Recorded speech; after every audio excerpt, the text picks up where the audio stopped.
వారం రోజుల క్రితం అకాల వర్షాలతో నష్టపోయిన రైతాంగానికి ప్రభుత్వం వెంటనే ఆర్థిక సహాయం అందించాలని ఎంపీ ధర్మపురి అరవింద్ డిమాండ్ చేశారు. శుక్రవారం ఎడపల్లి మండలంలో ఆయన పర్యటించారు. వరి పంట పొట్ట దశలో ఉండగా అకాల వర్షాలు రైతులకు తీవ్ర మనస్తాపాన్ని కలిగించాయన్నారు. ఎల్లారెడ్డి నియోజకవర్గంలోని గాంధారి మండలం గండిబేట్ గ్రామంలో పెద్దాపురం రాజు ఇటీవల కరెంట్ షాక్తో మరణించగా వారి కుటుంబాన్ని ఎల్లారెడ్డి శాసనసభ్యులు మదన్ మోహన్ పరామర్శించారు.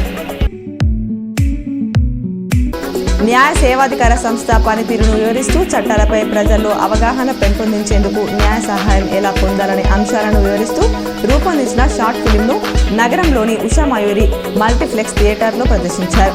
జిల్లా జడ్జి సునీత కుంచాల నేతృత్వంలో జరిగిన ఈ కార్యక్రమానికి కలెక్టర్ రాజీవ్ గాంధీ హనుమంతు ముఖ్య అతిథిగా విచ్చేయగా పోలీస్ కమిషనర్ కల్మేశ్వర్ పాల్గొన్నారు. దేశగతిని మార్చే ఓటు అనే వజ్రాయుధం మీ చేతిలో ఉందని, ఓటు ప్రాముఖ్యతను గుర్తెరిగి మే 13న జరగబోయే పార్లమెంట్ ఎన్నికల్లో తప్పక ఓటు వేయాలని జిల్లా కలెక్టర్ జితేష్ శ్రీ పాటిల్, ఎస్పీ సింధు శర్మల ప్రజలకు విజ్ఞప్తి చేశారు. ఆర్మూర్ మండల కేంద్రంలోని మాచర్ల గ్రామంలో గ్రేస్ క్యాన్సర్ ఫౌండేషన్ సౌజన్యంతో ప్రజా సంఘాలు POW, PYL, AIPKS మరియు AIPKMSల ఆధ్వర్యంలో ఉచిత వైద్య శిబిరం నిర్వహించిన సందర్భంగా ముఖ్య అతిథిగా Armoor assistant commissioner of police ACP Baswareddy హాజరయ్యారు.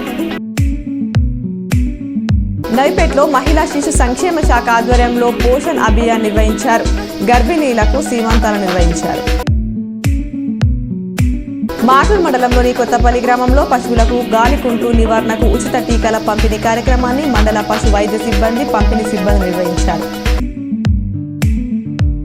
ఇందల్వాయి MRO ఆఫీసులో ఓటర్ల నమోదుపై BLOలకు MRO వెంకట్రావు అవగాహన కల్పించారు.